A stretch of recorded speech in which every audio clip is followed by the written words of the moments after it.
In this part of the video, we'll be discussing pacing and setting weekly goals. This part of the video applies to both students taking the Learning Path test path through our course and those students using curriculum guides. So let's take a look here using the curriculum guide of our student Jessica Doe. You can see that in a curriculum guide there are several different areas that are highlighted. These are the areas Jessica has to complete, but they're intermingled with areas that she does not have to complete, making sometimes finding how much time she needs to invest in her studies every day and every week a bit of a challenge. To do this, I'm going to visually break this down, and you can find a way to do this however you want to. Maybe you want to do papers and scissors on some copies of your curriculum guides. That's fine to you. Try to keep one set in its original format though before you copy and paste it and clip it into scissors, or perhaps you can just do this visually. But we're going to put these areas together over here on the left hand side. So let's start with these first two and get rid of this first page. You can see on this next page there are two more sections, so let's bring them over and get rid of this page as well. Page 3 of her curriculum guide has 3 different highlighted areas, so I'm going to bring them over here and get rid of this page. Do the same on page 4. And also this last big chunk here on page 5. I'm going to bring that over and get rid of that page. Now we can see all of the work that Jessica has to do in her course by 11:59 p.m. August 16th, when she has to have everything not only submitted but passed. Now if we take a look at any given summer, this is just up here so you can see that these are not the actual dates for June, July, August for 2013, but this is an example for any given summer school year. Let's get rid of these column headers here, these calendar headers, and bring these two areas together. So now we can see our summer at a glance. And let's say that for this demonstration account, this calendar here, just for demonstration purposes, that the program starts on the 30th of June, and that this particular sample program ends on the 15th of August. Now again, these are not the actual start and stop dates of the 2013 summer school program. However, these are the samples in this demonstration. And you can see between these two start and stop dates, there's a total of 7 different weeks that a student has available to him or her to work if they register at the beginning of the program.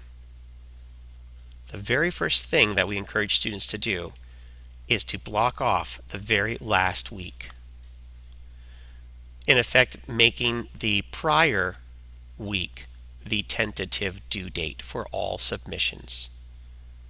The last week of the program is saved for any last minute remediation or help that your teacher needs to give you, or you realize you accidentally skipped over a section on your curriculum guide and yikes, you now need to do it. That's what this last week is for. It should not be for submitting any assessments for the first time.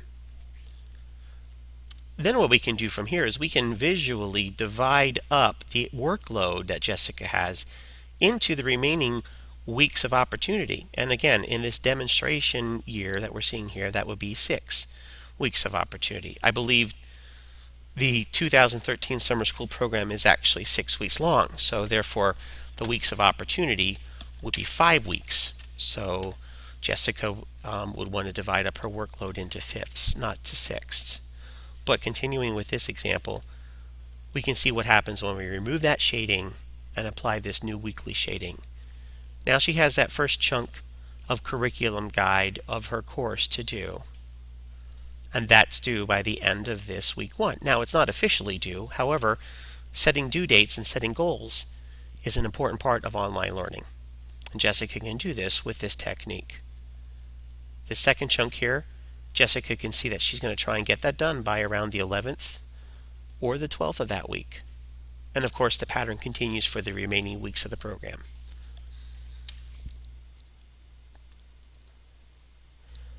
Taking the time to think through weekly goals and pacing like this will help Jessica stay on track to finish not just a week ahead of time, but finish on time for our entire summer school program. And maybe even, if everything's okay, give herself the last week off.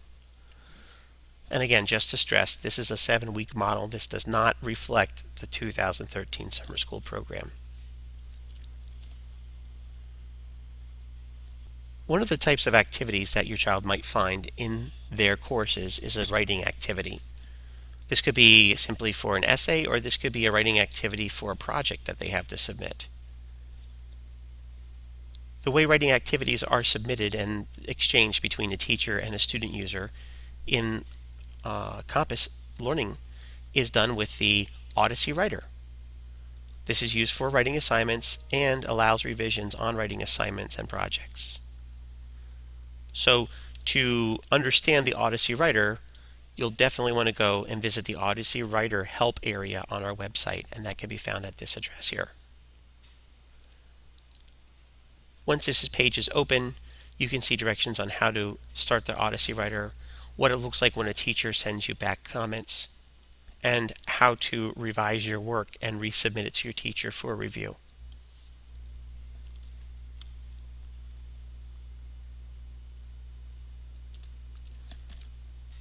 When you enter a lesson as a student, your instructional board could be divided up and look similar like this, with a big blank screen with different parts of animation drawn on it, and with an actor in front who is teaching you how to go through the different steps for this particular lesson.